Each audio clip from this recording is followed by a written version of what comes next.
Welcome back to the channel. All right, it's time for the 53rd update to the general tier list. This is for the month of May in the year 2025. We will be going over the new champions, the buff champions. We're going to go over a little bit of Cyclops in this one as well too. As far as any sort of large, big shifts or changes, make sure you make your own copy of the spreadsheet, which is linked in the description, and then make sure you configure it to like how you're playing the game. Man, if Alliance War is not important to you, take that off. Myself, the whole MCoC Illuminati, you can links to their channels are right here. When you take a look at that spreadsheet, all of our knowledge, all of our experience and thoughts have gone into this. And then again, if you're enjoying the content, hit like, hit subscribe, share this out, make a comment. Really does help me out a lot, as you know how much work goes into this every single month. Let's get into this. We're going to try to keep this a little bit shorter today. Make this a little more like easily consumable, digestible for you all. And then if you have real questions, you can come. I've been streaming Wednesdays and Fridays during the summer. Not sure I'm gonna be able to keep that up as I spend time with my kids and do things like that. But we will get back to it. And of course, I'm always available in the comments and things like that. So here we go. For the Mystic class, there's no like massive changes to talk about. That's why there's no microphone emoji. The one I'll just really shout out is that, you know, Kushala is here. I'm sorry, not Kushala, Tigra is here, and she's doing kind of what we thought she was going to do. Absolute nuke in Battlegrounds, especially for people who got her at rank 4. There are more rank 4s running around nowadays as 7 stars, and she's just phenomenal. Now, some of you are going to ask, like, hey, you still have the rose emoji there, like rank her up Noswell's as a 7-star, and you're correct. Technically, she is available. She has been made available, but you had to spend a considerable amount of money or your units. Either way, it took a lot of time, a lot of precious resources went into that. She's still going to be incredibly, incredibly rare. And what that's really meant to signify is if you got her as a 6-star and you've got the 6 stones available, take her to Sig 200, have a great time. And then if and when that sale ever runs again and you want to go out and get her or something like that, great, have a good time with it. But that's really meant to signify these are those like kind of like we call broken OP. I mean that in a good way, like Dr. Doom or something of that nature. Move on to Cosmic. The first champion we're talking about is none other than Dark Phoenix. Now, not a lot of people have her, but she is a playable champion. She may come around another sale. As you know, I did not go out and get her. I didn't enjoy the whole process of it, but I do recognize she's making her presence felt immediately in Battlegrounds. Battlegrounds defense, only I think one champion in the game is immune to her Nova Flame, which she's immune to as well. I guess so it's 2 champions. There's 2 like natural counters. Grass, MCoC Grass has shown us that White Tiger can be a counter, and TC on my Discord server reminded me that Diablo can also be a counter. So it's on top of the Hood and Shathra, who I think I have shown at this point. Depends on when this video exactly comes out, but we'll see videos on those sorts of things. But we're really here to talk about her offensive use, and she actually does have very good offensive use. Now, you see the shield emoji, which is signifying Battlegrounds tier list. Whenever someone's rated highly as a defender, we want to make sure we call that out to you because we know a lot of you are looking at this for defense or attacking uses, right? We also have the Battlegrounds tier list. Now, she does have a pretty good suite of immunities, and I've pulled them up. She's immune to Incinerate, which is really, really nice. Nova Flame, which we already talked about, and then Power Drain. So she doesn't have like a ton of them. This isn't Vox, but those are ones that are asked for. She has that Safeguard mechanic. She has an Unstoppable off of her SB1, which is great for like creating openings. We've talked about that, like a counter punch, or you're getting credits for an intercept or things like that. She's got the Safeguard mechanic, so she's also incredibly, incredibly tanky as well.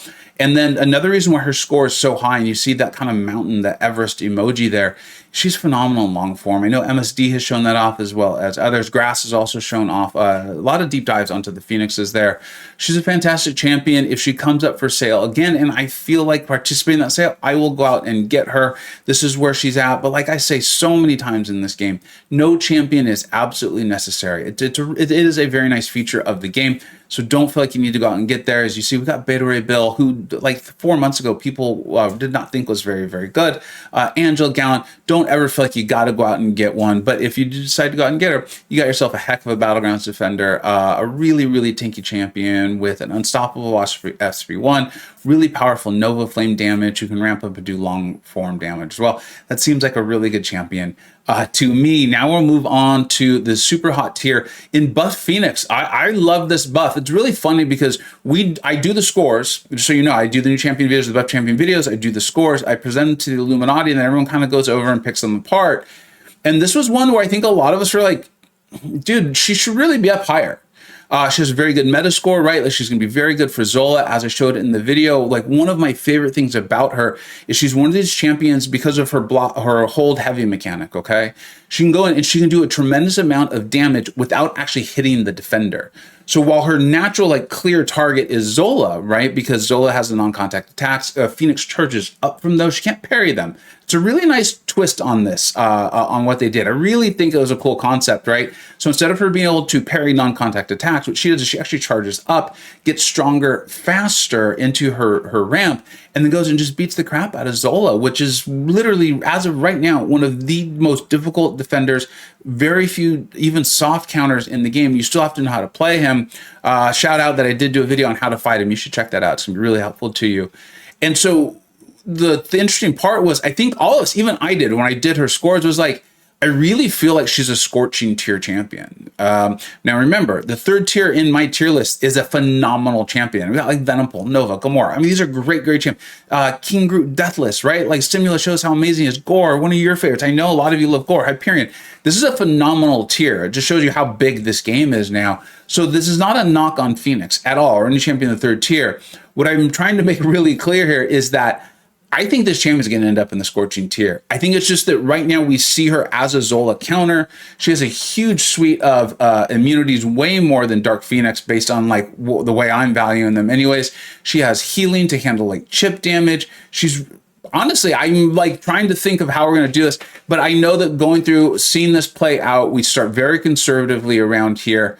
And I feel strongly, though, in the next 2 to 3 months, we're going to see her in scorching, at least at the bottom, or at least at the top of super hot. I think she's a very good champion, someone who I'm very much considering taking to rank 3 very soon. All right, let's go move on to tech. All right, moving on to tech, you can see that kind of like future Ant-Man doing what we thought he was going to do. And when you look at that tier, really, tech has more and more become, to me, the kind of like the in-game players class, where they don't have like this dominant broken champion, right? And I think a lot of people will be like, dude, Future Airman, I don't like using him. I don't think he's that good. And one of the beauties of tech is, okay, fine. Then there's someone else for it. You're going to be okay. You're going to be good. And there's no, there's no Hercules. There's no Serpent. There's no Deathless Thanos. There's no Kate Bishop. There's no Nick Fury, where it's like, they're so broken OP. And again, I like my broken champions, okay? That's not an insult. I like them. That is fun. There's no one like that makes you feel like you have to rank them. You're going to be okay if you don't rank up Ironheart, but she's phenomenal. Same with Prowler, and so on and so forth. Future Ant-Man, though, he's up there. And when you look at that tier, Future Ant-Man, Ghost, Ironheart, Prowler, they're all really kind of the same. They basically have the exact same score. This might be one or two things, and the way we do the tiebreakers on the sheet. So Shuri, I think, is a little bit lower just as the game progresses. I still think she's phenomenal. But the one champion we're really going to talk about today is Jack O'Lantern, and I'm calling this now. I'm kind of calling my shot.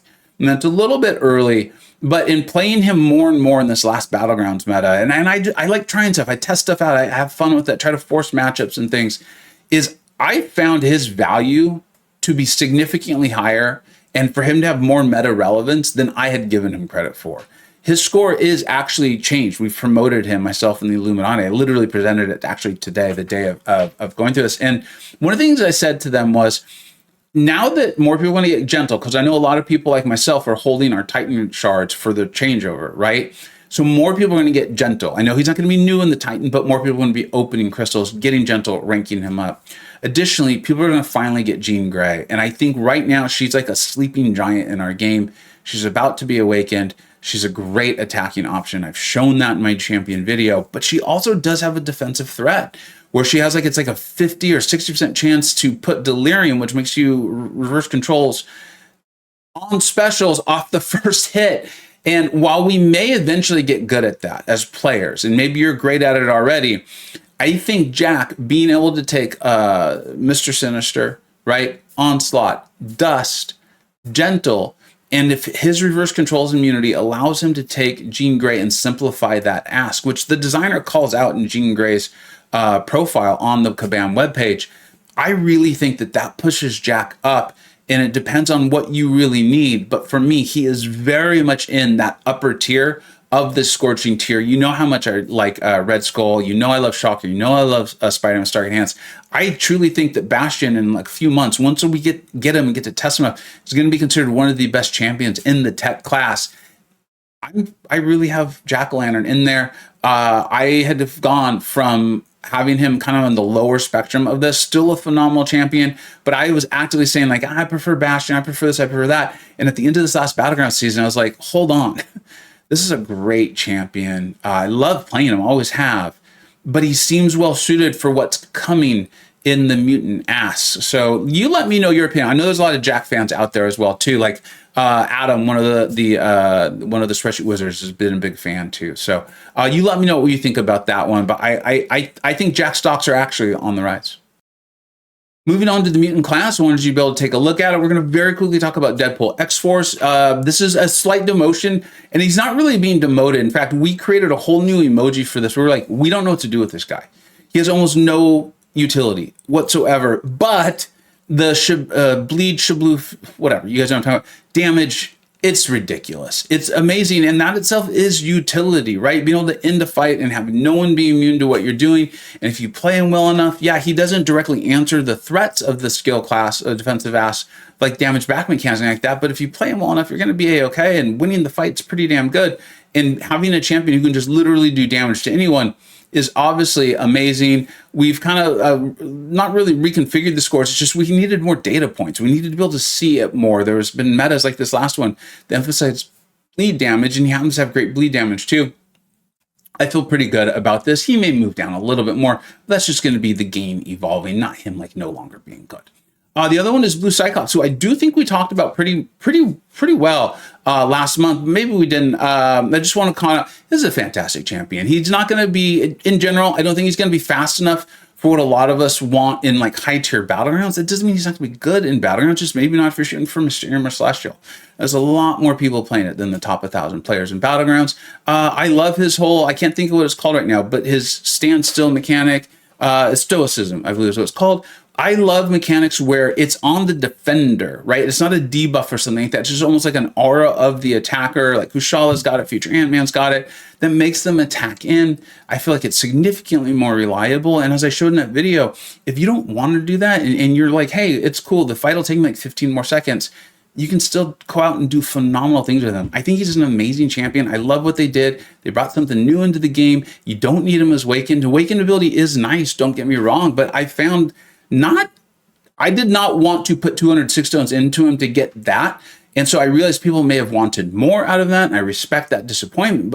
But for me, I thought he was a really cool champion. He flies around the room. He does something very unique and cool in that class. And he's got like the true sense buff, I believe it is, shutting off miss and evade. That's phenomenal. That's phenomenal. It's like one of the amazing things about Serpent. So I really like him. I'm a big fan. Probably just not quite fast enough for your super high tier battlegrounds. And if that's the worst you can say about a champion, you're probably talking about a pretty good champion.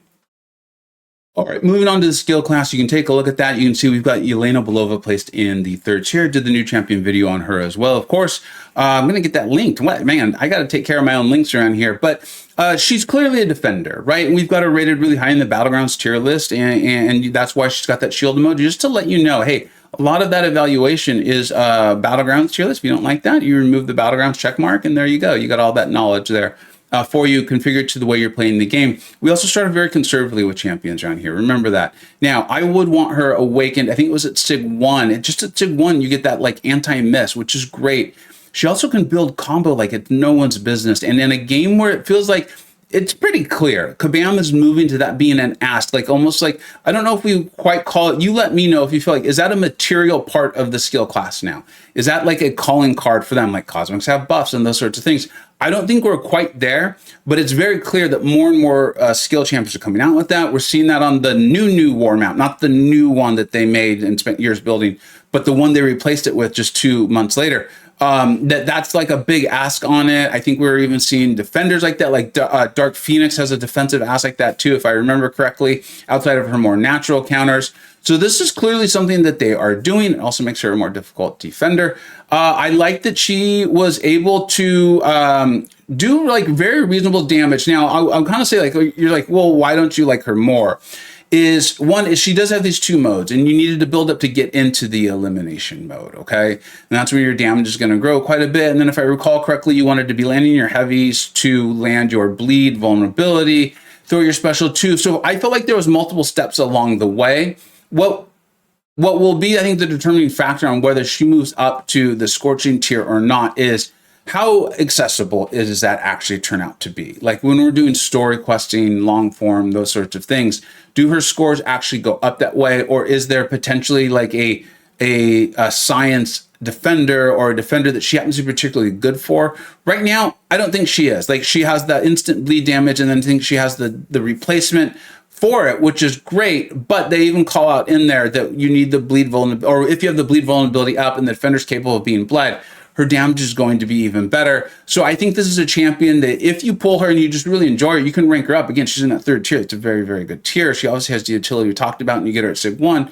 She's handling the miss for you as well, too. But I don't think this is a champion that in and of itself, you're just going to rank her up for offensive use because she's like that dominant. I don't see her moving to the scorching tier. I potentially see her moving up to super hot. Really well-made champion. Lots of fun. Good defender. You can have a good time with her if you like her. And then our final class is, as usual, is Science. The one champion we'll talk about is Red Guardian. I don't recall if this is a promotion this month or the last couple of months moving him up, but once we found out he was going to be available as a 7-star, you know I've loved this champion. I went out, I got him, I took him to rank 4, taking him to Sig 80. I did the full showcase, rank 4, Sig 80. He's bonkers, y'all. And I did do a showcase with him unawakened, and I have done plenty of 6 stars. I know he was locked behind a paywall. I know that's not fun. Trust me, even part of me was like, do I really want to do this? And I was like, dude, it's Red Guardian. Like, I've been saying it for a long time. I really want this guy. In a game where they're adding more like protection mechanisms and like endurance and safeguard and resistances and just all these various things, I feel like there's less places for us just to kind of like play what I'm calling more and more like classic MCoC and just go and like blast stuff. But when you can, he's literally one of the best. He's phenomenal, refreshable, slow. And like I said, I did the showcase on him unawakened. I think it's a 7-star. You don't need him awakened. You really don't. But obviously the awakened ability is incredibly, incredibly helpful for getting those big, juicy crits and helping him in fights really, really fast, refreshable, slow, buff immune, that whole thing.